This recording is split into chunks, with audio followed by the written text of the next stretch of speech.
Hello and welcome to another episode of Power On Podcast, 00Status. I am one of your hosts. Would have got a 553, Taylor, Agent 553, the whole kit and caboodle. And with me is the indelible forever. This should be. How you doing? I'm doing all right. I am not looking forward to this podcast, though. I'm going to just flat out put it right out there. I purposely chose this movie, and I reaped what I sowed. So. Well, in the fairness of not being opaque, we'll say we had this and talked about this before. We did. Then, it's a few years ago though now, so it is a few years ago. And I seem to recall not hating it as much. And I like when you had that when we had watched it before and stuff. Yeah. I don't quite remember honestly how it came about. There's one scene in here that I will certainly gush about again, but okay. That part I do remember talking about because I don't know, that's how my brain works. Okay. But yeah, we had done this and then it got lost in the ether. Yep. So unfortunately, a few have. So, but honestly, yeah. the amount of time that's passed since we initially did those, it's probably a good thing to just restart. Honestly. Oh yeah, for sure. It's not fair to just be like, okay, we're just gonna, as much as we may want to do that. Well, that's not fair. No, it's not. No, sir. No. So we get stuck with the last asterisk question mark. Yeah. Let's just say it's the last. I don't think I'm going to be able to get my hands on something such as Never Say Never Again. So I don't think we're going to end up doing that. I'm not for sure. You're right. But I know it's not exactly easy film to come across compared to the Eon films. So they're way more accessible. Right. So, yeah, lovely. So yeah, the previous remarks of watching this a couple years ago. Since you were the one that picked this, why don't you start us off? Your history, if you can remember. Okay. Of Diamonds Are Forever. Well, you and I had talked a bit about this. I think one of the most iconic scenes that seems to pop up a lot when you see like a Bond slideshow or greatest hits type little clip that's maybe 2, 3, 5 minute long type clip, or when it used to be on television, when they were promoting a Bond marathon or whatever. That scene of Connery shooting the it was like a rappelling gun. Like I don't know what it is exactly, but like it's the gun that he uses to shoot all the cables so that he can essentially rappel up or climb up things. Right. It doesn't show who he shoots at, but it shows him with that, for lack of a better word, the gun, shooting that gun off into, the kind of a right-hand side, I guess. He's kind of faced a little bit angled in the shot. That seems to pop up a lot, that particular image. So I think that's probably the first image I ever got of this movie. So after seeing the movie and saying, oh, okay, that's where that comes from, that particular image. And it was probably in a marathon that I've caught this a couple of times. And then the last time we watched it. And then this would be the first time since then. Ooh. So I don't know. Maybe I've seen this movie at max, maybe 5 times. Yeah. How about for yourself? Definitely the marathon. I remember seeing good parts of it there. As I don't quite recall every detail about it of the first times. I want to say that I caught it in like chunks, and then it's sort of like how you felt with Octopussy. I would forget that this film was kind of its thing, but then there would be certain points where it'd be punctuated where you're like, oh, Yeah, no, Connery's looking pretty old in this one compared to Yeah, the other ones. at Like times, yes. he sort of aged a little bit in some of these. It felt like, Yep. No, I agree with that. but you know, I don't. It's from the cover image, like the poster where it's got the diamonds are forever, forever, forever, forever. It's almost like mockingly, like, Right. hey, Connery, You're going to be here you're forever. stuck with this forever. Well, sort of Forever. similar to the Never Say Never Again title being a mock, Right, right? right. But I heard that actually came from the time that after this, he had told his wife, never, is it after this or is it after You Only Live Twice, where he told his wife asked him, will you ever play Bond again? And he just said never. See, I don't know Anyways, I heard that that sort of. his wife helped create the title of Never Say Never Again, like inadvertently. So I was like, oh, that's kind of cool. And I do like the title. I think it's a cool title for that movie. Mm-hmm. Just unfortunate the rest of the movie's not particularly great. But I see what you mean here. Yeah, I could see that. It's just mocking, and I was mentioning this to you about the behind the scenes stuff. It's there's nothing really interesting. It feels like in a lot of ways there's some peppering in here. You're like, okay, that's kind of neat information of some of the efforts they went through to do things, and then it's like, hey, United Artists, we want Connery back, get him back, because Lazenby's gone. And nobody liked that guy. Right. Get Connery back. And it's like, why are you butting your heads in here? Well, probably because they, just from the financial side of things, Right. is probably more or less than anything. Because didn't they basically give him a blank check? They gave Connery like 1.25 million. Yeah, but I heard at the time they said name your price essentially. That's what I had heard.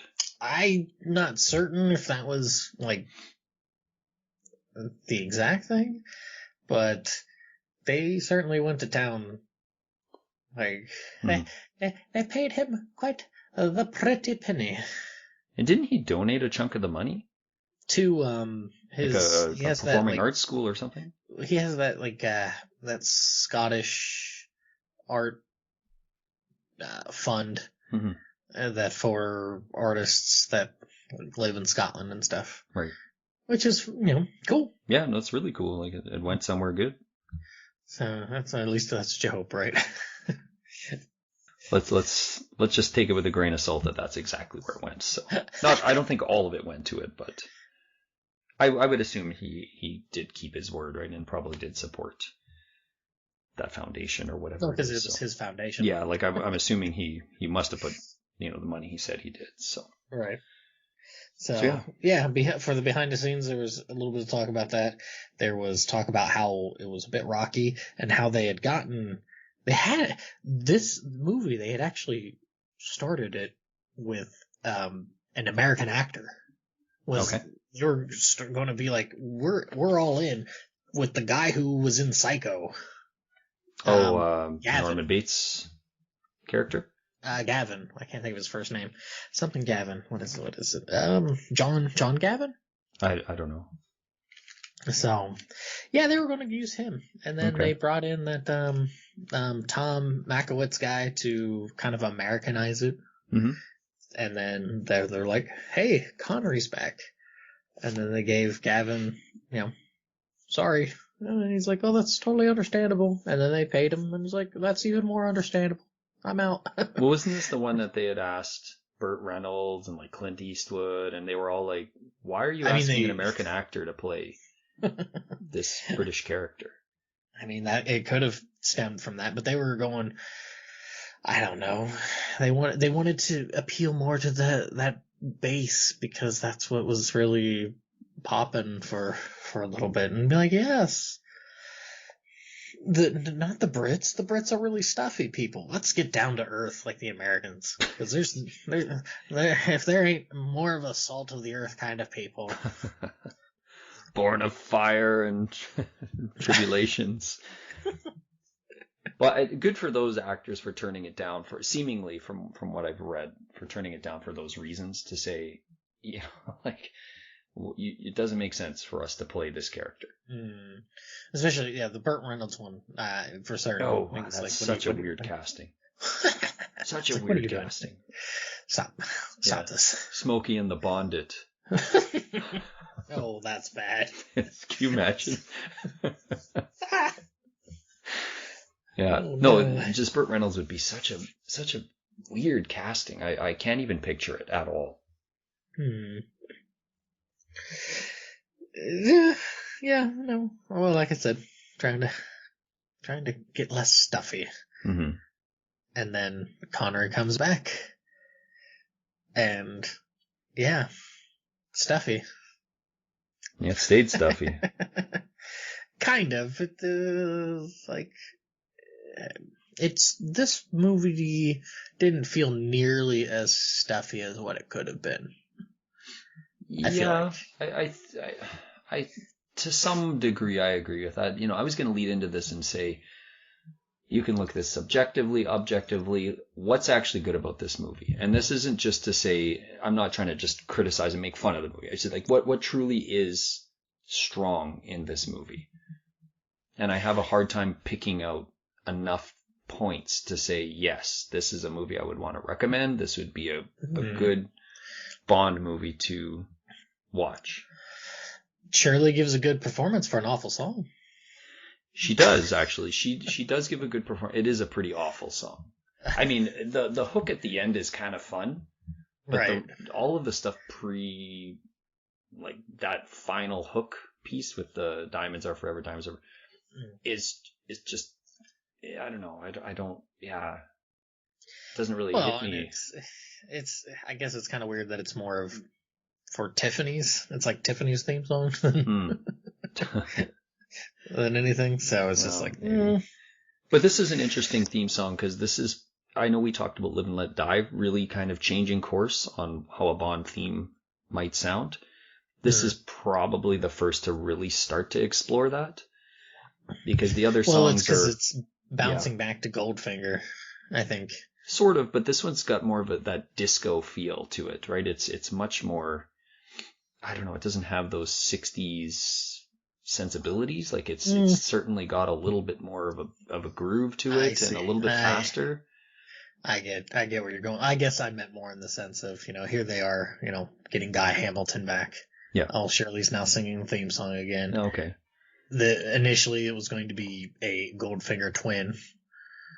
Yes, that's true. So, and they were really peddling hard to be like, well, Goldfinger was it's the international success. So if we just hit those same notes, right, we're good.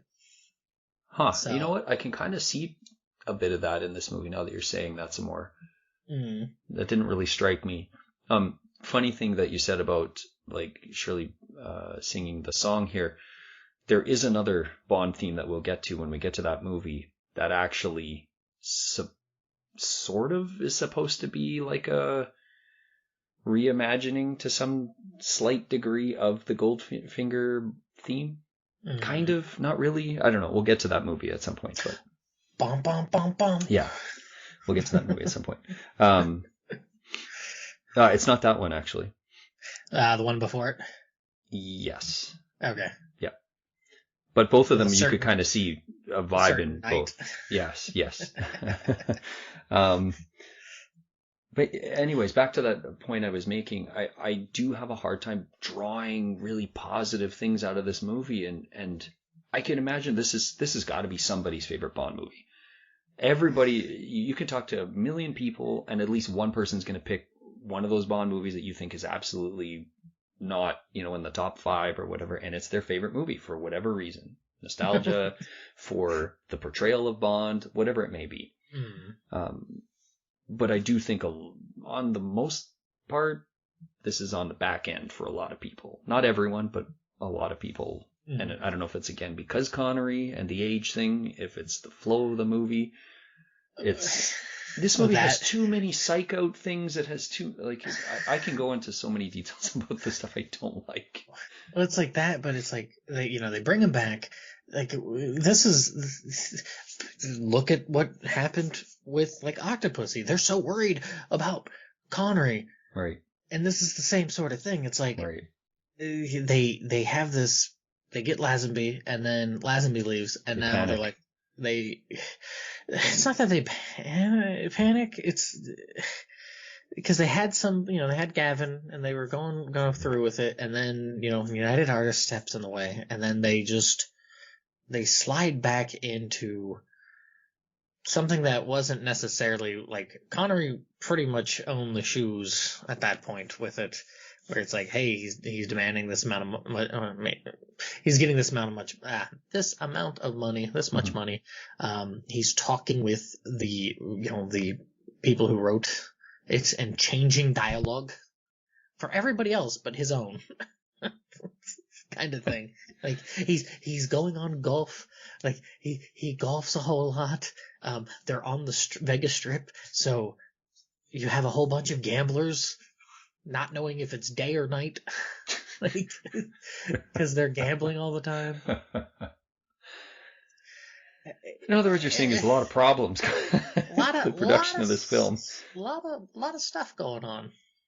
Interesting. It sounds like when this movie came out too, though, that there was a positive.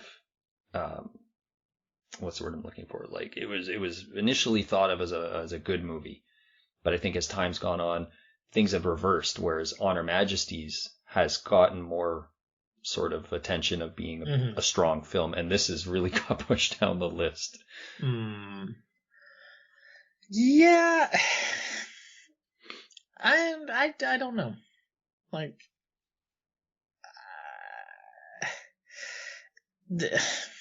Maybe it's more modern sentiments. You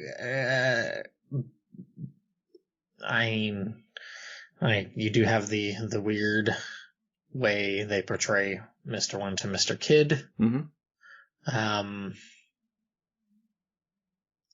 In certain ways, like it's. I'm trying to. Mr. Wint is not the balding one. No, Mr. Kidd is the Yeah, well, I'm saying like Mr. Wint is probably the more like psychotic one. I would say that's fair. Yeah, Mr. Kidd is a bit more. He's just kind of simple, we'll say. Kind of. I mean, not not in like a super idiot kind of way or anything. It just seems like a very simple. Like the guy who played him was like, yeah, that was just me. Like, I could see that. Whereas Mr. Wint was actually a character. Right. I could see that. So, yeah, I guess if I was to make a really big gripe about this movie is that the first hour and 10-20 minutes, so the first up to 2/3 of the film are god awful long. It feels like it takes forever, and then the back half speeds up into something runaway really train. Yeah. Stupid, not Moonraker stupid, but stupid. Pretty stupid, yeah. Pretty stupid. Yeah. No, I would say that. Like I don't know how I want to break down this movie, but With a hammer? a gigantic sledgehammer. Off of a top of 100-foot, 100-story building or something. Can I gotta get these gripes out of the way. Can we just jump right into the gripes? Let's go to the gripes. What the heck is going on with Blofeld here? Like, what a mess. What an absolute mess. They introduced Blofeld to me pretty successfully in You Only Live Twice. They kept building it up, building it. What is he going to look like? When is he going to actually be introduced? And okay, they introduced him, and he has this kind of iconic look, right? He's creepy enough, the way he talks, his actions. He's kind of unceremoniously leaves that film. Like, he doesn't die or anything, but he just kind of unceremoniously leaves.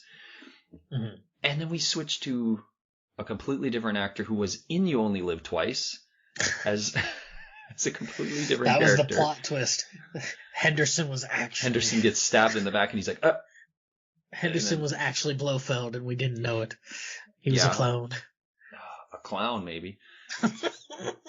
Well, this is, to be fair, he does have several clones. Well, no, this is the third because there was a different person.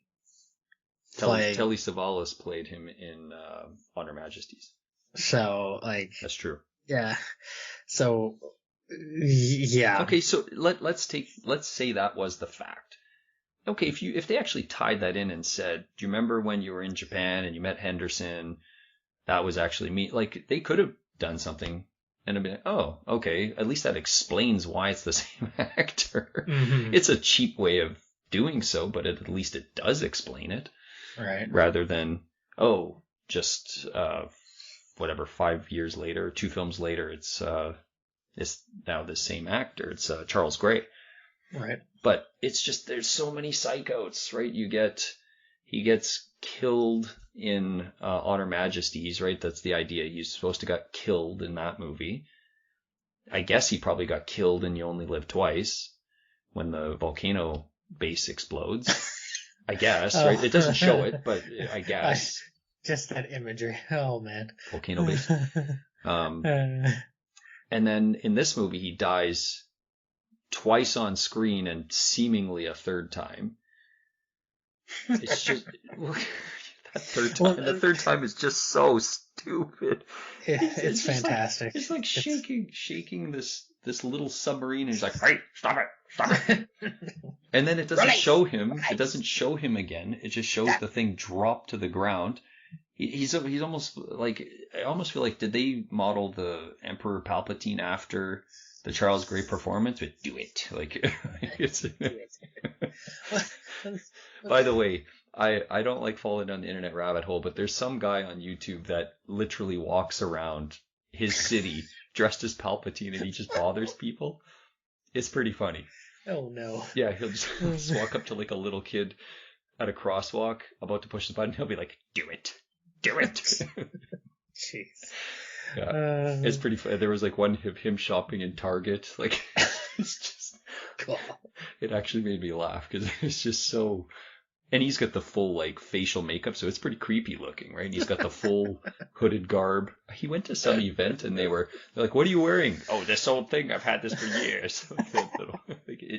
He plays the character pretty funny. I think he went to McDonald's at one point, and I think the guy who was serving him was actually named Luke. So he was just like, you want to join the dark side.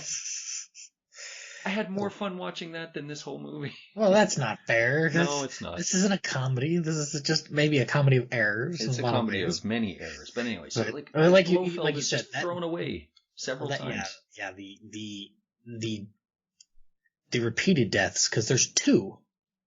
Technically 3. Well, at the beginning there's 2. He kills, quote unquote, 2 Blofelds. Oh, one right. That's he in the same fashion, essentially. Right. And it's, how many times can Blofeld die?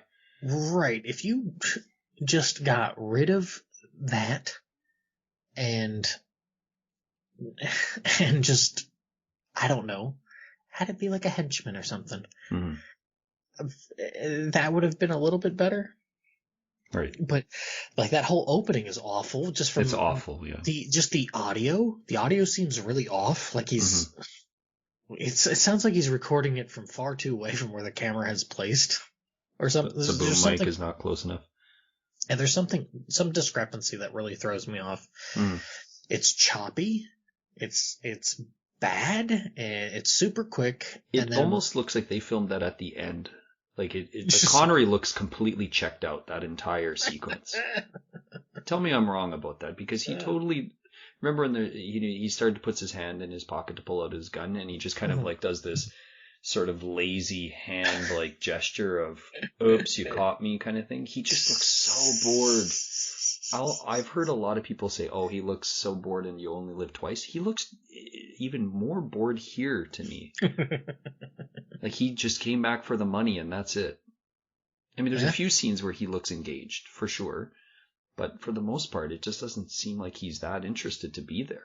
Right. Yeah, it's just, it doesn't, yeah, when your main driving force is checked out. Right. Yeah. Check cashed. Check cash, checked out, checking on.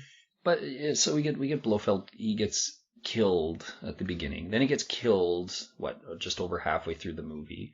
Then he gets killed again at the end of the movie, seemingly. It's too much. Well, it was probably the worst mistake of having the Lazenby film kill him as well, kind of thing. Because at least you could get away with the, in Yolt, where it's like, he escaped through secret volcanic magic. Like, you could at least hand wave that one away. Well, yeah, because you don't see him. He gets on the monorail thing, right? So it's like, okay, I guess he most likely got away on a ship or something. So that one, yeah, I agree. You can tie in with the oil rig at the end and stuff, and be like, oh, this is how he did it. He just kind of bailed. Whatever. In the tiniest possible human sub. Right. But,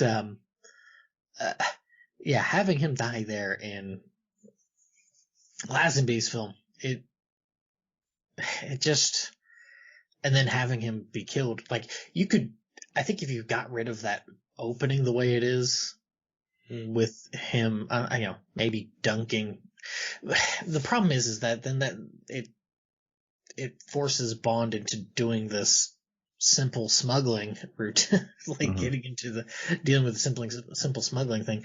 It forces him out from being a part of that. Because that's the whole thing, right? It's like, well, the big baddie's dead. Now you can do simple tasks, like smuggling. Menial tasks. Menial tasks, like smuggling. Can you imagine if M just started asking him to walk down to the corner store to buy him stamps or something? Money pennies on another jaw assignment. Can you go get me? I need you to cash these checks, for all the agents in the agency. Something silly like that. Yeah, I guess, but it would have been okay. I think needs a rewrite. Yeah, if they just did a cold opening for this movie, sort of in the vibe of, say, Tomorrow Never Dies, some just sort of action sequence. You could completely remove that and still have that scene where he meets Blofeld later and he's surprised to see him. It would still make sense in a lot of ways. You don't have to show Blofeld die at the beginning, kind of thing. Because even Blofeld, he died in On Her Majesty's, but he's in that final, 2 minutes, right? He's in the back seat of that car when they do the drive-by shooting. It's such a weird choice to kind of do that so much. One of my other gripes, though, Bond is the complete buffoon in this movie. How many times does he get captured? Yeah, and more than enough. Yeah. Like, there's he gets captured when he goes to the funeral parlor, right? And then there's the pipe. And then he gets captured and he gets put in the pipe. Like, yeah, because he's met Blofeld, and Blofeld says, "Oh, just go on. It's just a lift." And then, all I can think of is the scene from The Simpsons where with the Mr. Bunt, and he's dressed exactly like Connery. And doesn't he get gassed? I think he gets gassed too. Would you like to smell these flowers? Sure. Oh. So the exact same scene when he gets in the elevator. I do like that he's like prepared for it to come out the bottom to come out, and then all of a sudden it's like gas. It's like it's a nice little misdirection in that. Sure, but he still gets captured. Right.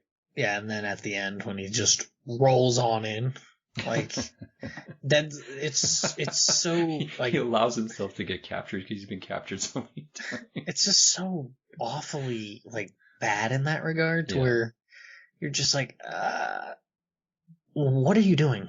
Like you might as well have just gone up there with like a rowboat I mean, there's really no difference outside of the time it would Parachuting take in you. with a large bullhorn. I'm coming. It's Fireworks and sparklers and. it's just really, I don't know. And it's at that point, I guess he's you're just kind of that like, arrogant, I suppose. evidently, but at that point, it's like, why isn't Blofeld just shooting him right there? Well, he should have shot him several times because he's captured him a bunch of times. Well, right, I get that. The point of which, well, and here's the thing. I will say this: from the way that he always like bails, especially from this movie and how it shows him telling, what's his name, Metz. Mm-hmm. It's like stay at your post and all that, and immediately turns heel and is like, "Oh, get my sub ready." You know that he is a coward. Yeah. He doesn't do anything. He has all these plans. He's a coward. Look at it. He's so much of a coward now that he doesn't even shoot his own henchmen when they fail him. Like, why aren't Mr. Wint and Mr. Kidd dead? Like, they failed him. But they don't even have any interaction with Blofeld. I always figured that they're, like... At least on screen. Right. I always figured that they're kind of like, well, you have gotten rid of all your other failures. You got rid of number 5 pretty quickly there for failing you. Sure did. Why haven't those two? Because they're unranked, probably. they're number 933, and the funny thing is, they were more successful than the other guys. They actually captured Seriously? Bond at least twice. Right? So quick to kill these other like these top. This is the problem with middle management. You always have the big guy up there, and he always cuts down the middle management guys, and then you got nobody else in the middle management, and then all the little fish, the couple that do you well, then when they fail you don't do anything about them, and then before you know it, you're being tossed around in a tiny submarine on a crane. Like, What's going on? Let me go. Release. Damn you. It's weird that they don't show him in the sub after. I'm surprised they don't show Conrad giggling his pants off. He's like, well, he kind of does, not extensively, but I figured it'd be extensively. Yeah, they should have had that exact scene with him laying on a bed on a pile of money with many beautiful ladies. That should have been the credits. Oh, jeez.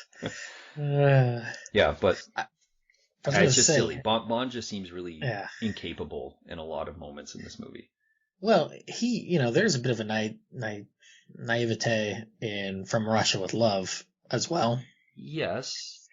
But this is, where there's the naivete, this is much different. Like, this is just straight up, why? Yeah, like what are you doing? From Russia with Love, this spy element kind of helps reduce that and heighten the tension, whereas here you don't feel tension. No. When he goes to the urn and he's going to pick up the envelope and stuff, and then it's just dunk, he just gets hit in the back and knocked out. Like, there's no tension there. Yes, he walks by. You do see you do see them.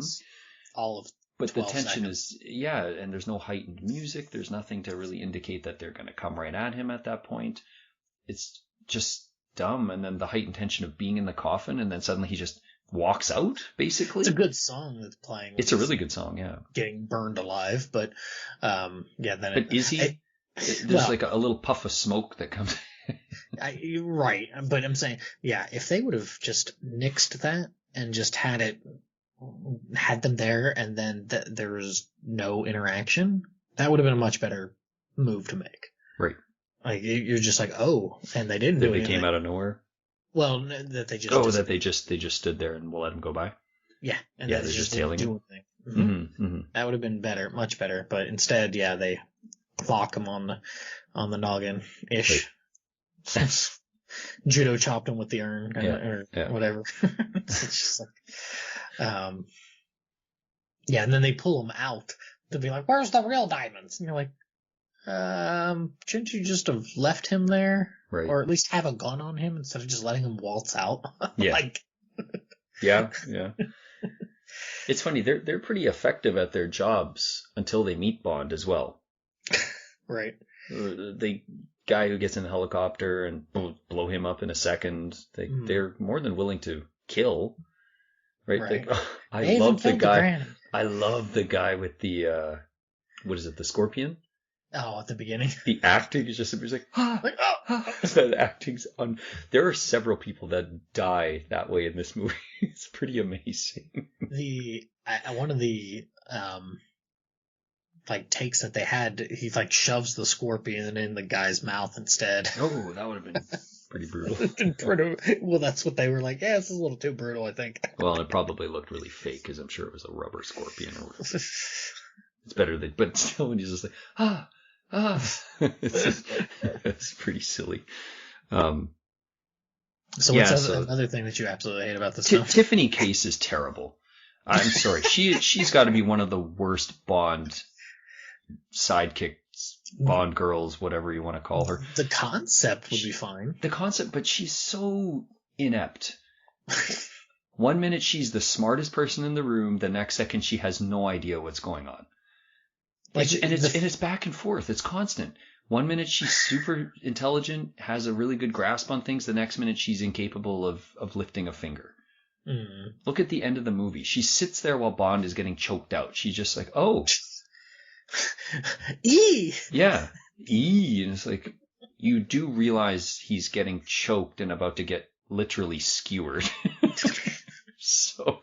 That's really going to change the flavor of this meal. Yeah. So, and just on the, when she's on the oil rig, like you kind of think, okay, is she trying to play both sides of the field now? But she just looks so lost still.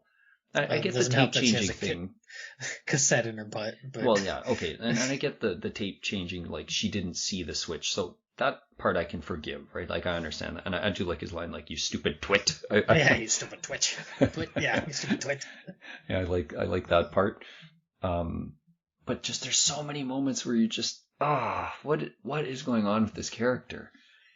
They just had her there to be in a bikini, it seemed like. That was pretty much the point of her being in the movie. As Blofeld said, it's nice cheeks. Jeez. Which is really weird to come weird. out of him, but it's kind of it's at least a humanizing thing. He's more of a butt guy than more of a butt guy. But that's why he's the evil one. But but yeah, no, I can't stand the character. Introduction is fine. Like it's actually introduction is fine. Yes. Like a really cool bit where she gets the only thing that's off is that she's just got the ice in her bedroom. I mean, it's a little bit odd. It's You think he would have been questioning that, or at least making an effort to be a bit more forward. Subtle. It was just forward. But just to have it in there like that, it's like, oh, okay. But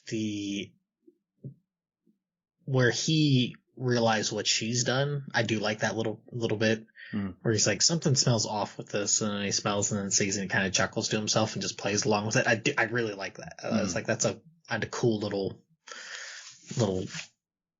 moment of acting, we'll say. Like, you're right, they're back and forth in that first chunk of sequence when they're introducing her is pretty good. Yeah. But it goes all downhill from there, and you killed James Bond, and then it's right from there. It's just like, how do you know this? It's just so silly, right? The international, well-known spy. He's an international spy. He shouldn't be well-known. Maybe in certain circles, but then he's implying he knows that she knows stuff, but then she doesn't know anything. So it's a weird character that I just don't like. Yeah, she's pretty. And pretty Lenny awful. O'Toole, I know there's a deleted scene that I can't remember what it involves with her, but another throwaway character. Right. Introduce her, and then for nothing, really. Just to be like, here is boobs lady. Just to break the fourth wall, because when he says, but of course you are. Yeah. That's almost like his way of breaking the fourth wall. Well, in a way, but it's also, he's looking down her shirt. Yes, of course he is, but I took it more as a fourth wall break, not quite as much as the Lazenby one, right? But right. I thought he was being cheeky with the idea that he knows he's in a movie kind of thing. Yeah, and that, and she just abruptly dies is also like, okay, surprise. Yeah, I mean, that's right. I heard there is a deleted scene that explains a bit more of what happens to her to get to that point. right. I can't remember what it entails, but there is a scene that shows a bit more. I don't think that really helps, especially.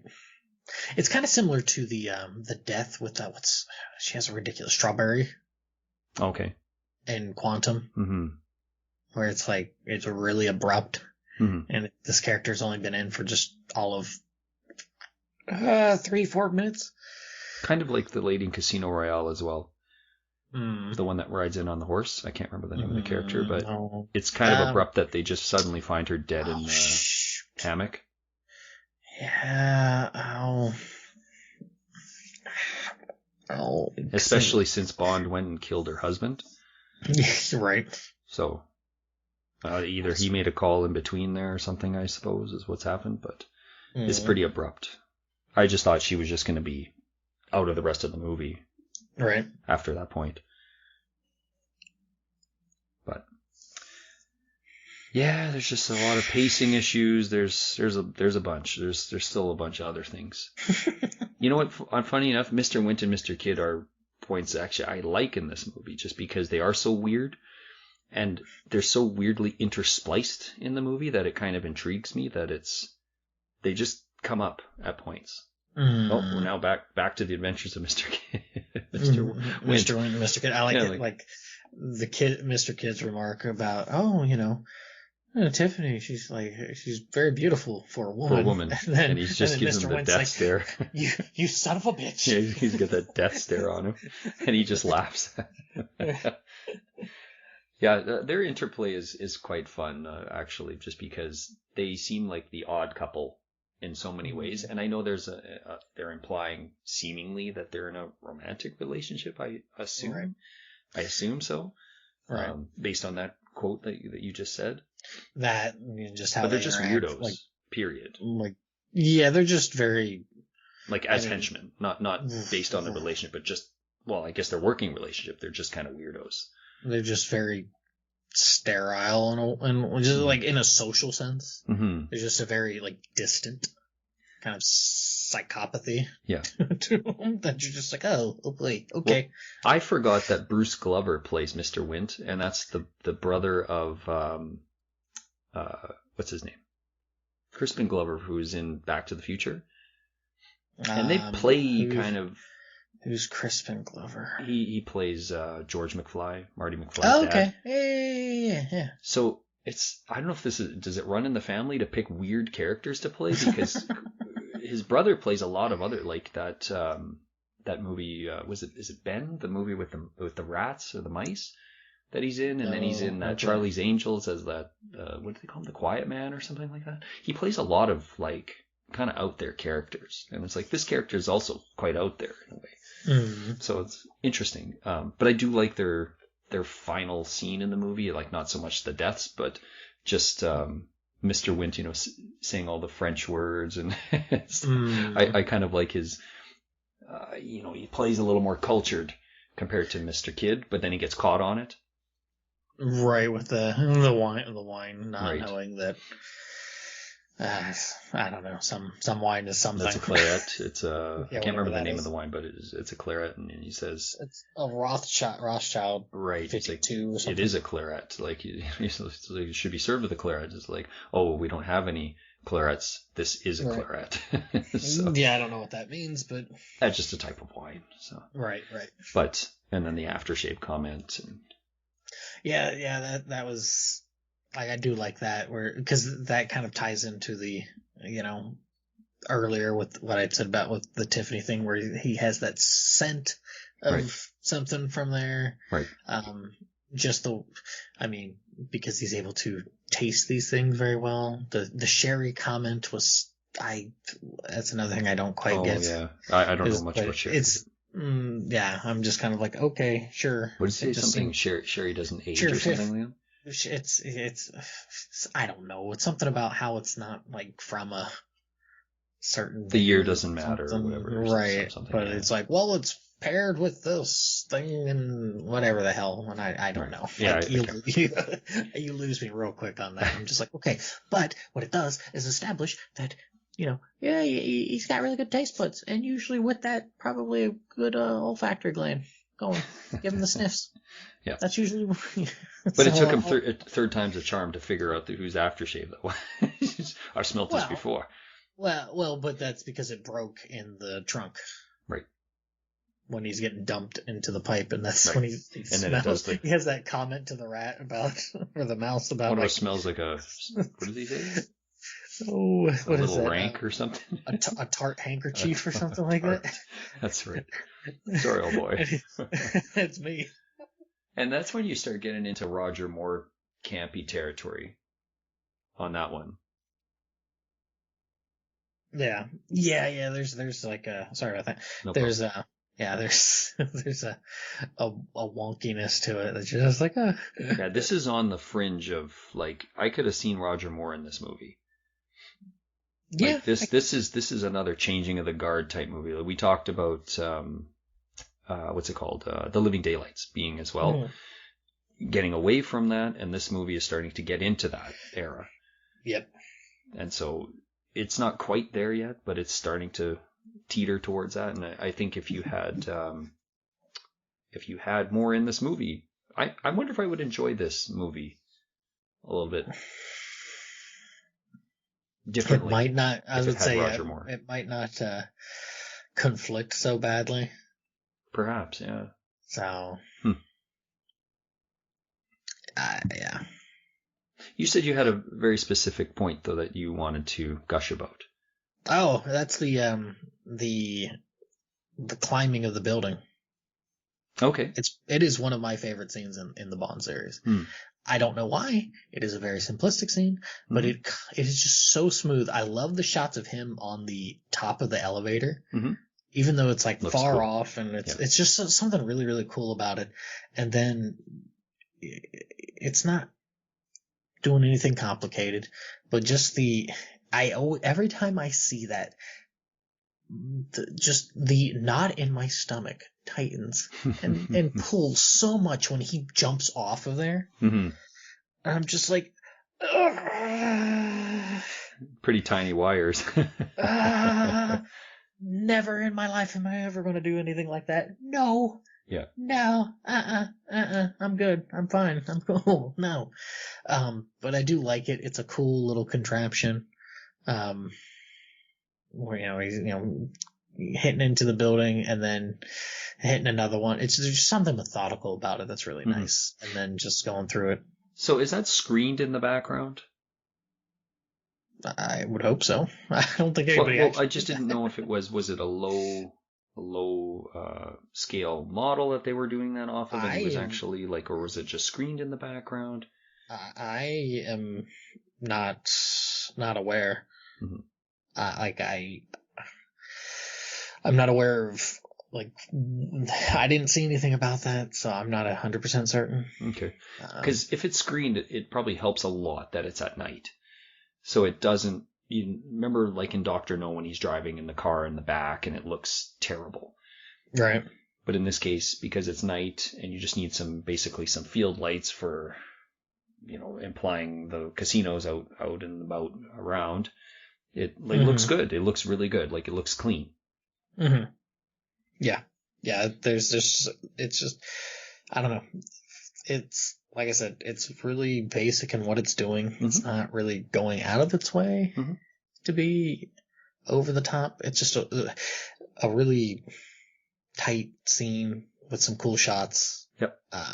That I'm like, I love it. I don't know why, but it is one of my favorite little scenes, followed by stupidness. It's ruined by him falling on a toilet. Well, the toilet thing, yeah, and that kind of bleeds into that more humor, and stuff too. Where it's just like, oh, cheekiness, right? But I was more so referring to the Blofeld thing, the two Blofelds, that awful line Right idea. Wrong pussy. Oh, jeez, yeah. Shut up. Stupid. Shut up. It's really stupid. Yeah, I agree. I do like that, and I like the first scene when he first gets on the elevator, and then it cuts away slightly, and then it zooms back, and you see him the second time. You see that he's got his legs crossed, and he's leaning against the bar. Mm-hmm. The second shot of him still going up. Yeah. Yep. And then the sort of loss of tension though when it's like, like he's gonna get crushed. Which is just kind of stupid. I wish they would have just stopped the elevator without the idea he's going to get crushed. Like, it's so obvious he's not going to get crushed. So. But I do like that shot of the elevator. It looks really cool from that far distance. And being at night makes the scene work a lot. Yeah. It helps mask a lot of the stuff going on around, probably, right? If it had to be screened, it would look a lot worse. I assume that's Connery, though. It looks like it's Connery. It's a little fuzzy. So yeah. I thought it was Connery. The first shot of it, I'm pretty sure, is Connery going up. Yeah, maybe. Like they could easily, strap him to the. I don't even know if it would have been a real elevator, but they could easily strap him to that. I don't know. Anyways, yeah, it's still a good scene. It looks really good, and it's cool that he swings across and climbs up and all that. Right. You know what's weird? I thought you were going to pick a different scene. What's that? I thought you were actually going to pick the Bambi and Thumper scene. and I actually, honestly, I don't mind that scene. It's a little bit hokey, but at least it's some action. Like, it's something is actually happening. He's getting his ass beat. He's showing his age. Yeah, I like when he goes flying into the glass little coffee table thing, and then the Thumper character, she's just like walking around. It's like, geez, one wrong step and she's gonna step in a big chunk of glass. Like, right. But I do like the sort of the cartwheeling around and stuff like that. I think it's kind of a fun scene until it gets to the water, and then you're like, oh, geez, this is so stupid now. Like they were just beating the hell out of him, and now they can't swim in 2 feet of water or whatever this is. Right. And they're totally beating him down, and all it takes for him is to push their heads in the water, and they're incapacitated. Like, that's really dumb. But the whole scene and the lead up to it, I like the music as he's kind of like sneaking in, and then there's the double glass pane that he has to kind of walk around to get in. Again. Yeah, like, I mean, it's not bad. And those two are, it's not choreographed poorly or anything. Mm-hmm. But yeah, it does end kind of dumb where he's just like, the power of the pool. The power of manhood. Like, it's pretty dumb. It's a waste. Like, it feels like they wasted them. They could have done maybe a little bit more. Yeah. But it's cool to see him just get beat down by those two, and like you said, maybe show his age a little bit. Yeah. I think that's what they were probably trying to imply with, he's kind of losing a few steps here. Mm-hmm. Maybe, but kind of hard to tell by that last shot. Right. And how stupid it is that he didn't even ask them for really too much information, and they just kind of gave up. They're just like, oh, he's there. Jimmy Dean's that way. Yeah, it's really stupid.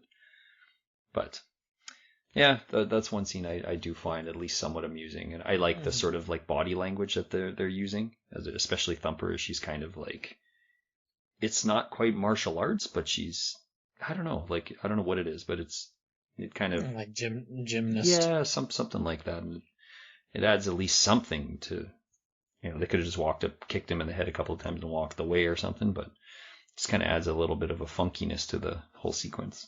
Mm-hmm. But yeah. So that's a positive. Those are 2 positives. Let's see, some more positives. It's only 2 hours. That's a positive compared to what some other movies. Yeah, I suppose. M Him and M is not bad at the beginning. seems rather pissed off with him. Yeah, that's most of the time. Dr. No is the one time I don't think he is pissed off at him. Thunderball, he's pissed off at him. It just seems rather, like, annoyed. Well, probably because he was only getting paid 1 point percentage of what Connery was making. Right.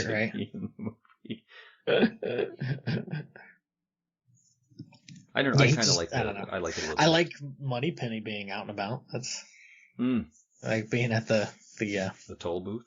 The toll booth there. Yeah. That was nice to see. That's not bad actually. Yeah. What does he say? Like she asks for a diamond ring, and he's like, "How about tulips?" Yeah, and she's like, "I'll take them or something. I'll take anything." That's kind of fun. Very short scene though. Yeah, it's yeah. So much of the casino stuff is just sort of glazed over. Like they make it seem like it's going to be this big deal to be in Vegas. Yeah. But it's kind of glazed over, right? Like Q has his little thing of trying his contraption to win a bunch of money.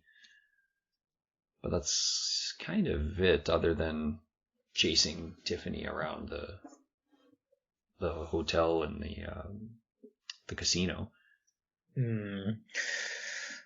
Yeah, it's I don't know that you know what it feels like? It feels like because they go into those few different things, they've got the water shooting thing. It feels like they're at like a carnival instead of the casino.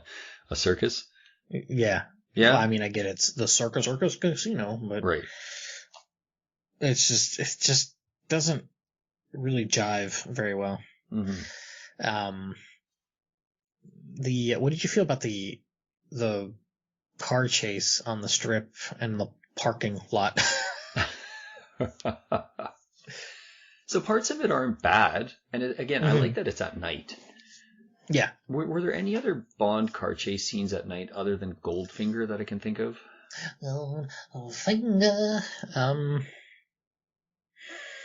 Most of them are in the day. Like the vast majority are in the day. So, I mean, it makes sense. Vegas at night, right? Lots of bright lights, flashing lights, that kind of, a lot of tourists still on the roads and the sidewalks and stuff. So I like that. And the choice of car is, something different. It's not a British made car. I know they added that scene when he goes down the alleyway, because remember he's tilted to the right. And in the original cut, it was on the left. So they put that quick scene in where it shows the reverse angle or whatever. I think they flipped the film or whatever. No, they what they did was they cut a shot where it shows them tumbling from like one angle to the next. Okay. Where it goes from Tiffany to Bond to somehow demonstrate that it got to the opposite. It started leaning on the opposite side somehow. Yeah, well, didn't they reverse the film because they had shot it one angle, and then I thought they had actually flipped the film around so that when you went to look at it on film, it was in reverse to imply that the car had switched sides. No, not that I'm aware of. No, okay, I thought they did that. What happened was they had filmed it a bunch of times and then there was something like too many people around that caused issues with it. And then the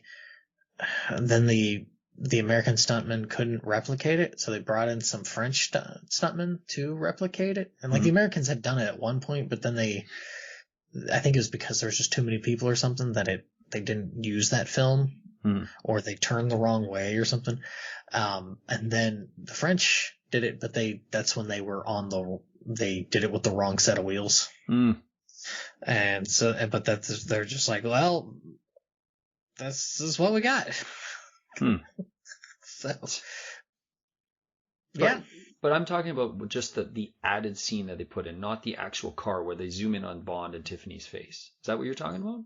Yeah, they didn't do anything other than angle. They make it look like the car goes from the left set of wheels to the right. Yeah. Okay. Yeah. And then Yeah. Because I think in or the right set to the left. The original cut, they didn't have that at all. It just, the car just came out on the opposite direction. And then they added that after they caught it later. It was like, oh, that's a bit of a goof. That they did. I mean, it's a cool stunt, right? It's a cool stunt to drive through. I mean, you're going to get some better car stunts through the Moore era, but still cool. And I don't mind. I mean, the parking lot part's pretty dumb. I mean, it's a long shot, so it's kind of cool that it's a long shot and seeing the cars zipping through and stuff. It helps a lot. Yeah. It's better than if they had just focused in and had the bad screen shots of, the Bond driving and stuff like that. So that probably helps, but it's still kind of silly. But it's nowhere near as amazing as the moon buggy. I mean, that's probably one of the more iconic pieces from this movie for sure. And it's an awful. With one of the weirdest scenes, though, too, with the guys pretending they're on the moon, and then when they're like, stop him! Stop him! And they're still walking slowly towards him. So strange. They're faking the moon. This is an amateur hour. What is... But it's the fact that when Bond runs by and they're like, stop him! And they're still walking in slow motion, acting like there's gravity control. It's just so weird. But it makes it funny. That, or maybe they're trying to replicate just how hard it is to move in the suits or something. I don't know. Maybe. I don't want to save this and give this too many outs, but it's this stupid. Is pure Roger Moore class right here. This is why I think this should have been a Roger Moore movie. No, he already has too many. He didn't need another one. Well, he should have stopped earlier. So this should have been this should have been his first, and he should have stopped after, I don't know, what would have been a good stopping point? Moonraker. Moonraker would have been a fantastic stop. But yeah, this goes back to that piece we talked about. This is sort of that changing of the guard, changing of the style of film, getting into that being a bit goofy. Yeah, it's fun. If you see Connery in some of the later interviews where he talks about being Bond, and some people saying there being polls conducted by the BBC and stuff saying, who's your favorite Bond, and Connery coming out. And he says stuff about, it's because I played it seriously and stuff. It's like, did he forget he was in Diamonds Are Forever? Did he just totally wash that out of his mind? Because he kind of goes on to say, oh yeah, in Roger's case, that was kind of, the era had changed and it was being silly and he was playing a bit of a caricature and this. And it's like, you started getting the ball rolling by being in Diamonds Are Forever. I mean, to an extent, I think, but I don't think he and was not completely, but right. I don't think he doesn't have that cheekiness to the same level. But I get what you mean. Yeah, there's a lot of there's a lot of more in this film for better, but mostly worse. Well, and I think this would have suited Roger Moore better. Not necessarily that Moore is in it, but just it might have suited him better. True. It would have made it a little bit more cohesive. Yeah, I could see him being in the Vegas sequences and stuff, and just really he could have been a clown in that one. He could have just been right there. He could have been a clown riding the elephant that randomly crashes the party in the film. But I could see Roger Moore fitting in the scope of this movie and just the settings a lot better than Connery to some degree. And I would like to see that. I would like to see Roger Moore if there was an opportunity to go back in time. What would that movie really come out as? And maybe it would have been more enjoyable. Mm-hmm. Like the deaths in the end, right? Like the killing Winton and Kidd.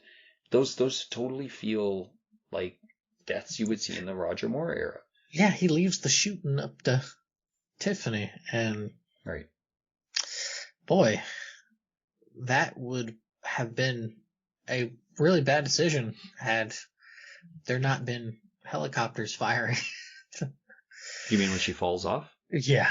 Well, yeah, and can you imagine if there was just another deck level right there? Oh, right. Splat, like she would have been dead. And yeah, how he is a bit of a stupid gag, right? Jump! Oh, she's just gone. And I love that he does the perfect spy dive as he jumps off. The perfect spy dive. Yeah, we should kind of tackle that a bit. I don't know if you want to go through the whole movie because we're kind of jumping around, but No, we I should don't. talk about the Because rig. We should talk about the oil rig. it's an oil rig. The end. On one hand, it's an interesting idea for the villain's lair, but it's also just It's dull. a cool, Like it's cool location that made me think of Metal Gear Solid 5, and that should speak enough for it. okay. But I mean, yeah, it's a cool location, except for there's like no build up to it, No, they just end up going there basically. and it's going. I I don't necessarily hate how they decide to go there, because Jimmy Dean is. I love that he's in this movie. Like it's fantastic. He's pretty bad in this. He's awful, but in all the right ways. Fire him! Tell him he's fired. Dan, tell him he's fired. He's got a heavy accent. He does. That's all right. But that he's, Bond's like, oh, all these things, you could be anywhere now, blah blah blah blah blah, and then he points out the one. He's like, I don't have anything in Baja. Oh right. Yeah, like okay, sure. Yeah, that was really shoehorned in. That's a way to do that. That's totally shoehorned in because it's just what he's saying. He's got properties in Philadelphia and here and there, and oh yeah, I don't have nothing. Next thing you send in the helicopters, like it's send in the entire FBI or CIA or is it CIA? I guess CIA. That's just send in everybody. Yeah, they should have had a 5-year-old Michael Michael Madsen come like, you going in? Sending in a 7-year-old Halle Berry. It should have just been Coral Jr. Yeah. And the guy who plays Felix in this is, I think this is the only one he's in here. The only thing I know him from, I can't remember the actor's name, but he is one of the agents in Bloodsport that's chasing Jean-Claude Van Damme all around Hong Kong with Forrest Whitaker. And he plays the straight man to Forrest Whitaker's sort of like bumbling fool character. Okay. Yeah, that's the only thing I know him from, other than this and Diamonds Are Forever. I guess that's good enough, right? Yeah, he's a well-traveled man. But yeah, he's not too good as Felix, and Felix has quite a bit to do in this, surprisingly, especially compared to the Living Daylights, where it just shows up for the sake of showing up. At least here he's, it's on his turf, so he's involved in some of the plot points in the action. Right. Yeah, because the explosions are nice from the oil rig. The fight is so... How do I want to put this? Part of the problem with this is that a lot of those cool, nifty explosions happened during the dry run cut. Oh, okay. That the assistant director completely goofed on. So, oops. That's probably why it's really isolated. Mm-hmm. It's like you have Bond and then 5 other dudes and Tiffany. That's it. There's not and then all the rest of it takes place with them shooting from the turret real quick, and then the helicopter shooting at them, and then it just kind of there's not a lot of 1v1ing, we'll say. Right. Yeah. It's kind of there's a lot of distance fighting going on there. Yeah. Well, you know what? I wouldn't want to get near any of those guys wearing helmets with lightning bolts on them either. Jeez, they just look like Saturday morning cartoon villains with those lightning bolt helmets. Do they even refer to them as Spectre in this? Did they lose the naming rights of Spectre by this point? It certainly felt like it. I don't think they say Spectre, and it's just lightning helmet men. Like, right. Blofeld's going through some hard times because he's had all of his other henchies killed. Well, pretty much, yeah. A lot of his operations have probably been disrupted, so that's why he's working on a shoestring budget. So much so that he only had like a portion of his submarine left to escape. Right. And the thing is that the concept for the story isn't that bad Mm. initially, Mm. where it's like, oh, it's a diamond smuggling thing, but Blofeld's like cutting all the loose ends, so you don't really know what's going to go. He's cleaning up his trail. And you're like, okay, that's kind of, once you get the gist of it, like, okay. Right. It starts to go straight to Stupidsville, first class, with the scientist who you don't really know is the laser refraction dude that Right. like nobody has a clue on, and then Right. all of a sudden it's a satellite that shoots lasers, and the poor I don't know if they're like if it I think it was like the Chinese camp, the Chinese military base. Yeah, Red China was attacked today or whatever. Maybe, possibly. Well, that's what they said in that Reports. quick news report. Yeah. Well, just the arg. The guy who bursts into flames. And you're like, can you imagine that guy probably got paid so minimally to barely be in the movie and had to run across the screen while burning. I hope it's the same guy who gets burned at the end of the movie, so at least he got a couple of paychecks, like something. But yeah, that like the where they just blow up Minot or something. Yeah. I don't know. It's just, yeah, it's so rushed. Yeah. And it's just like, oh yes. Well, and a part of me, I remember you talking a bit about this on a few episodes ago about kind of fudging science. Mm-hmm. And to a degree, I don't mind the idea of, okay, giant space laser that uses diamonds to refract light into a highly concentrated beam or whatever. It's like, okay, right. That's some kind of silly science that I can kind of get behind. Right. But it's the lack of buildup to it. It's just exactly smuggling diamonds. And then it's in this last half an hour.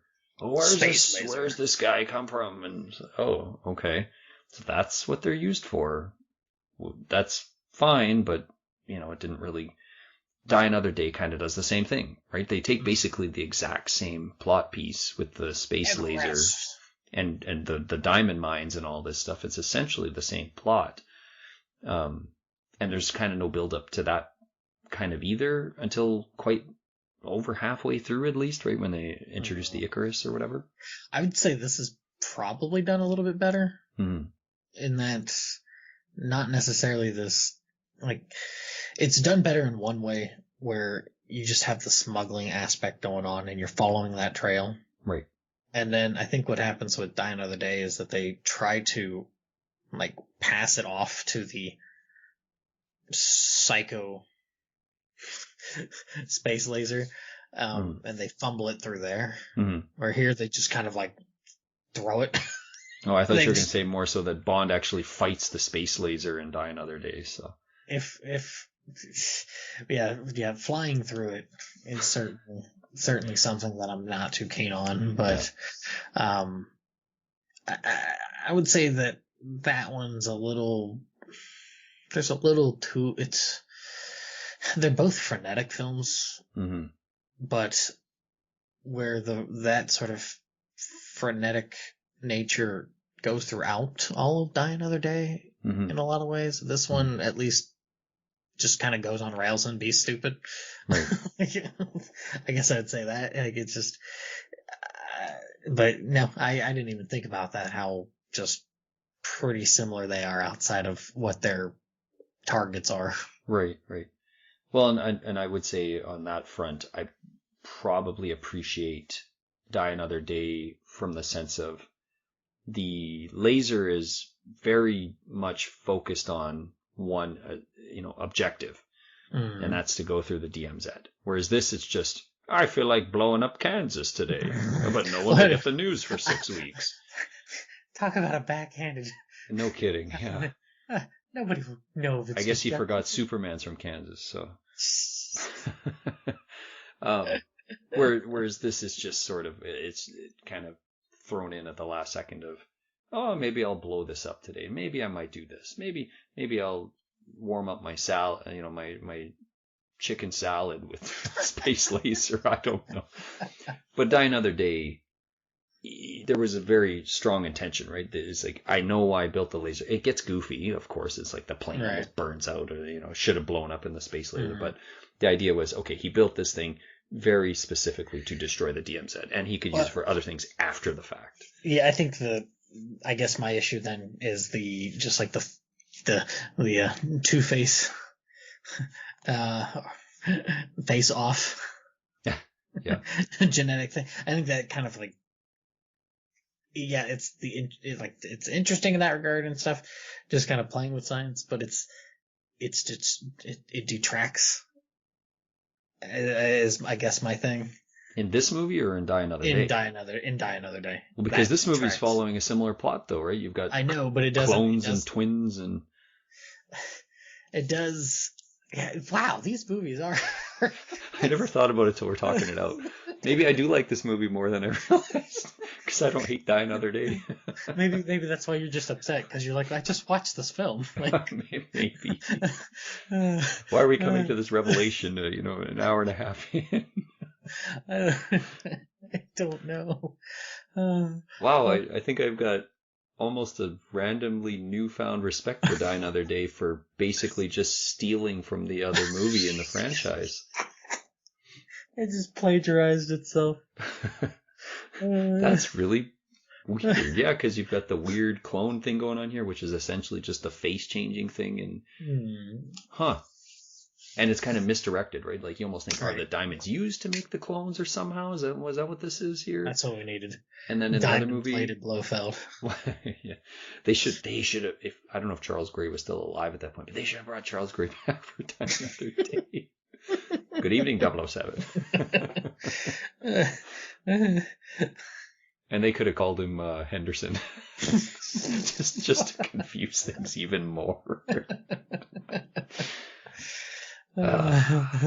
There's probably some other random tie between those two movies that we're not thinking of, but that's interesting. That is interesting that there's a lot of similarities. There's a lot of, yeah. We do know that Die Another Day really was trying to evoke, right, a lot of the history and even Pierce had said, we wanted to have some camp in this. So it's interesting that, yeah, I guess there was a lot more than we realized. And maybe someday if I go back to Die Another Day, I might have to watch these two back to back just to see.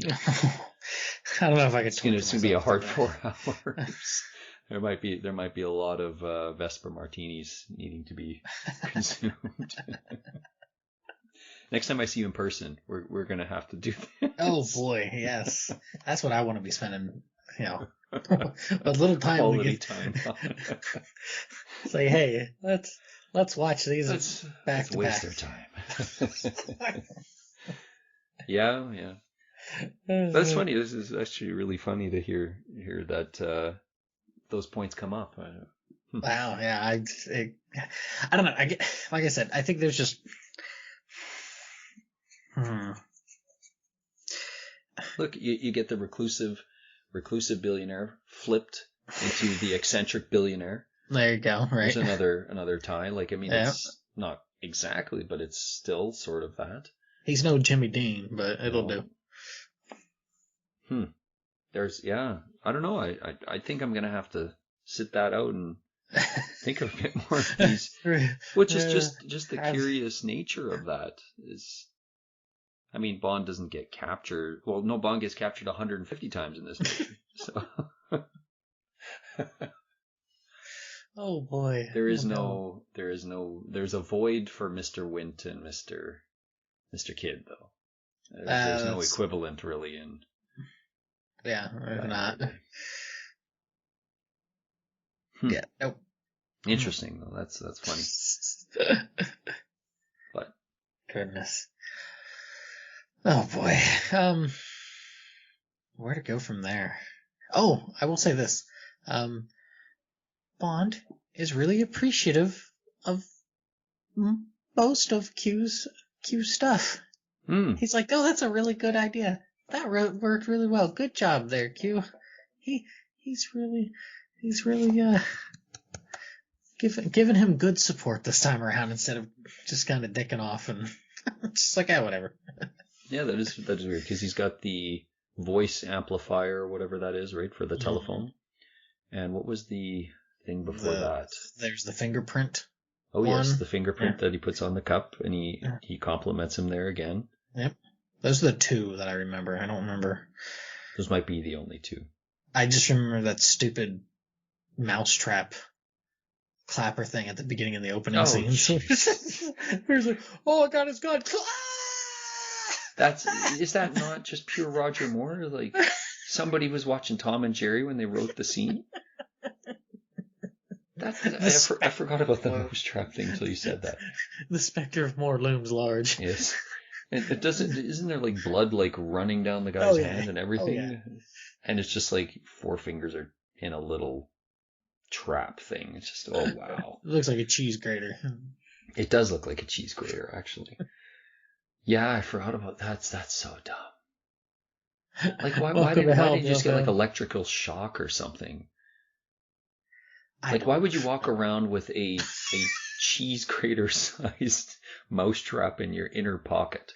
For that one chance when they grab for the guns, because you're going to get caught, because you know you're going to get caught. Well, you have your hands out in the most passive possible position and look like you couldn't care less to be there. What does he say to Blofeld when he kills him the first time? Welcome to hell. Welcome to hell, Blofeld, or something like that. Yeah. Is that implying that's supposed to be like a sulfur hole or something? Is it's kind of that weird yellow mold, whatever that is, wax or something? Mm-hmm. Huh. Weird. Yeah, I forgot about the mousetrap thing. That is kind of funny. It's too bad he didn't say something about that to Q at some point. Right? It sure stinks in here. Yeah. He should have had Q should have given him some kind of repellent after he got the terrible aftershave on himself. Somehow to get the stench off. But there's another Moore moment, right? When he comes out of the tube. Oh, I was taking my pet rat for a walk. That totally sounds like something Roger Moore would say in one of the Moore movies. It's just such a stupid line. Why would he say that? You got me. Why did the buggy out chase police cars? Why? How did he escape out of the buggy when the ATVs are going after him and is able to just let the thing go on its own? And teleportation. Goku instant transmissions himself outside of the thing. It would have been amazing if he dropped from behind the buggy an even larger mousetrap that caught the ATVs. The dude's just caught in it. Fly paper. Just a massive roll of fly paper. Oh, man. They should have just went all in and just had the Tom and Jerry writers come in and just write a whole bunch of stuff. He could have had like a dueling pianos with Blofeld. And Blofeld would have been like, "Good evening, Mr. Bond," and like 3 more of them would have come out. And I should have wrote this movie. He should write it as a one-man stage production. Yep. Good evening, Blofeld. Good evening, Mr. Bond. Good evening, Mr. Bond. He just takes a step over. Stand here. He's got all the X's right on stage. And each one, he would move his hand in a different position. So one would be like the fake finger mustache. One would be like against his cheek. One pretending it's a monocle. Like he did. That'd be, you know what? I think we're on to something. It might get shut down after its first night on Broadway. Oh, yes. We're thinking a little high there for being on Broadway, perhaps, but yeah. Perhaps. It wouldn't have as long a run as Planet of the Apes, the musical. That Dr. Zaius tune is pretty catchy. I'm Dr. Zaius, Dr. Zaius, Dr. Zaius, Dr. Zaius, Dr. Yeah. Zaius. Falco presents Dr. Zaius.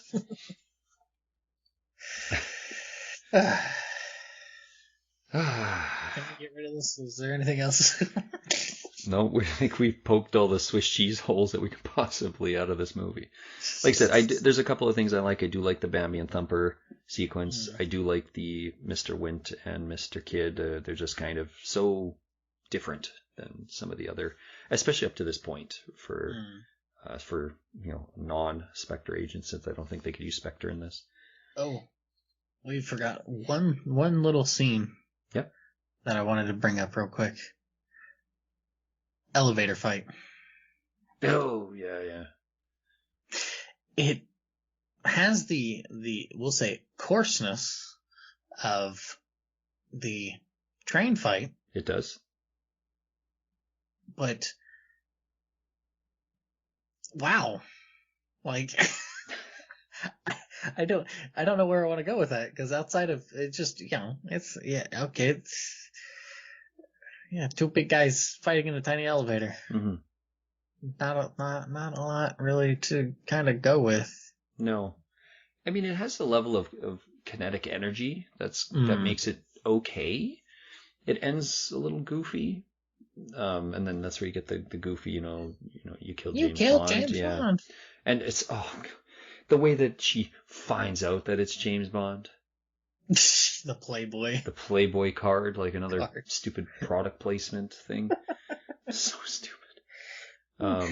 That's fair. He only reads it for the magazines or the articles. Yeah, I'm sure he doesn't. He probably never even picked one up in his life. Anyways, but just like I kind of don't mind it. It's not incredible. It's certainly not as good as the train scene, but it's there. Like it's okay. It doesn't bug me too much. I have seen some people say that they really find it jarring, but I don't dislike it too much. It's clunky. Mm-hmm. It's got some clunky bits, especially when they're breaking the glass. Yeah.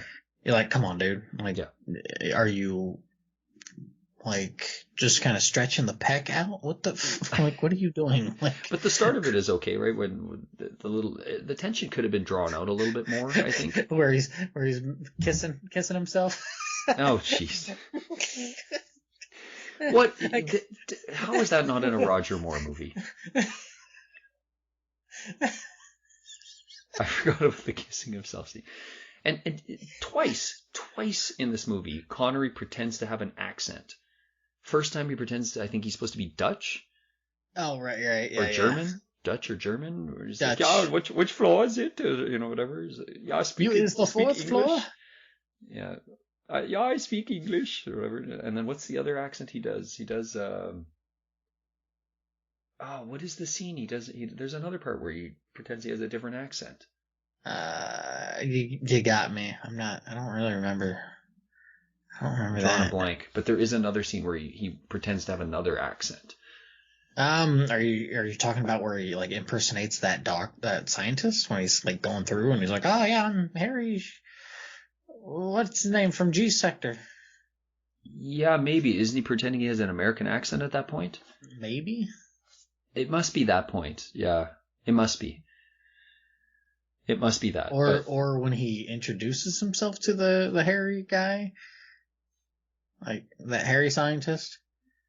It must be around that point. Yeah, it must be. Where he just sort of like fakes the card slot thing, where he just kind of holds it over, like, oh yeah, I'm totally legit, bro. I mean, I will say I do like the way that he kind of draws information out of somebody. He's asking not like pointed questions, but very loose ones to get that to go. They're open ended enough that right. Like I do. Gaps. Right. So I do like that little exchange. I think that was outside of him fumbling, acting like he's I'm totally clear to come in. Roger Moore should have done this movie. Now that you're bringing up all these bits, I forgot about the kissing himself scene. How stupid is that? You went from Russia with Love with all that suspense and on the train and off the train and following who to your biggest spy espionage take is pretending to kiss yourself in front of a building. You picked this. We went from that to this. No, I mean Connery There were himself. a couple steps. for sure. I just mean Connery himself, like, and the vibe of the movies within a, whatever, 7-year span or whatever that is at that point. It might be 9-year span? Maybe 9-year span, something like that. But just, it's funny how it went from such a heavy spy thriller type movie, and anything that's spy related now is just a complete farce by this film. It's just crazy. It's certainly silly. I mean, Roger Moore would have excelled in this movie, and I probably would have actually liked it. Now, the more we talk about this, I think I would have actually enjoyed the movie if it was him, because you just come to expect it from his performances and the films he's in. I don't know. Yeah, I want to see Roger Moore in this.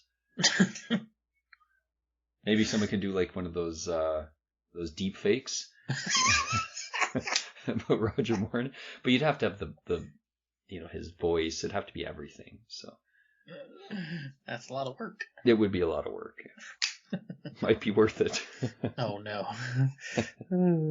Well, good to know. For the self-kissing scene, you wouldn't have to do anything. So all right, there you go. There's a start. Anyways, I think I'm good. I think I'm ready to score this one. Scored and put in the oven. Let's go. All right, I'm going to give it a 1.5. Oh, you're okay. We're at least a little different. Okay, but I'm not surprised. It's bad. And maybe in a week or two I could change my opinion again. But I'm going to give it a low score. I'm giving it a 1.5. I don't hate this movie nearly as much as you do.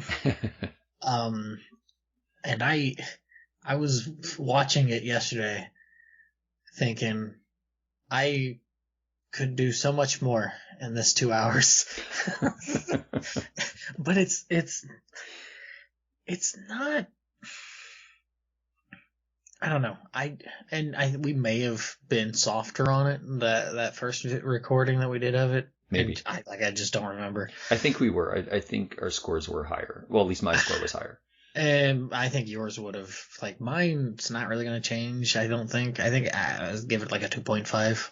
Okay. I think I must have sat like at a 3, I feel like, maybe the first time. Maybe. I don't hate it. It's not the worst. Mm-hmm. It's not good. There's some very tenuous good things. Mm-hmm. But it's just kind of dumb. Yeah. And from begging Connery to come back to trying to hit the same notes as they did with Goldfinger, and it's just like, come on, like this is no. Jimmy Dean's cool. I don't mind Jimmy Dean. Like he's just such a bit part of this. It's like, oh, okay, whatever. I mean, I like the idea of, oh, hey, he's a recluse who's kind of locked up and he's being used as a front. That's a neat idea. Cool. But it's just kind of like, okay, Vegas is outside of the one shot where it's like far off where you see the mountains and stuff, really brief. There's not a lot really shown that gives you coolness outside of the little bit on the strip. Yeah, I'll give it 2.5. Okay. Yeah, no, hate's a strong word. I don't know if I hate this movie. You certainly sound like it. I don't like it, but I don't know if I hate it. Like, if you told me, hey, let's watch it, I would watch it. No, honestly, I would watch it. But I know I'm not going to enjoy large portions of it because there's just so many elements that I feel are not drawn out well enough. Mm-hmm. But that connection to Die Another Day kind of intrigues me again. So I just want to give it a 1.5 more so just in the sense I don't feel the casting of Connery is good for this movie.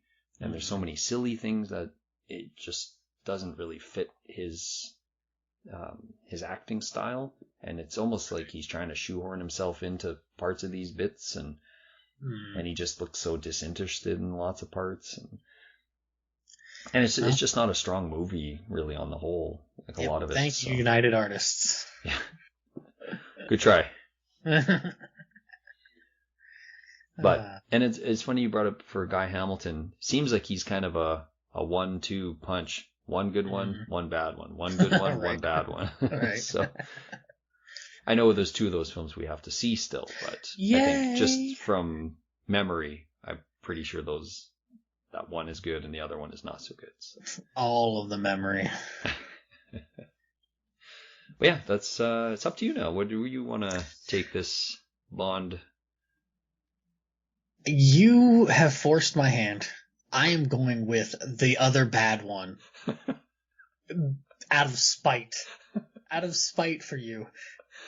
You deserve every minute of this Man with the Golden Gun. I'm looking forward to this one because I don't hate this movie. I hate this movie, and it's just, I'm getting it out of the way.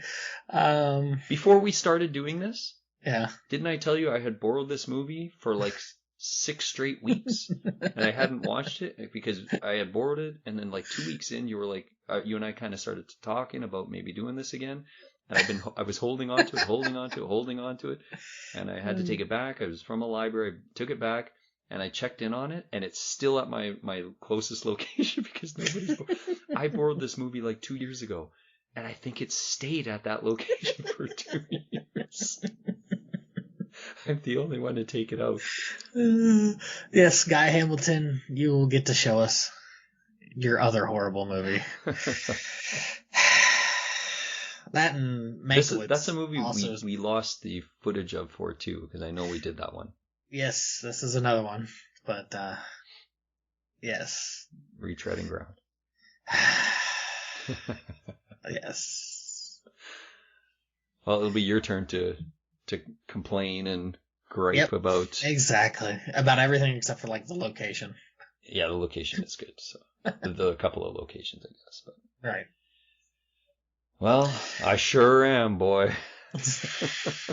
You know, I was gonna say, I forgot. There was one moment in this awful movie, not the one we're going to see, but Diamonds Are Forever. Mm-hmm. Sergeant Pepper should have shown up at that parking lot.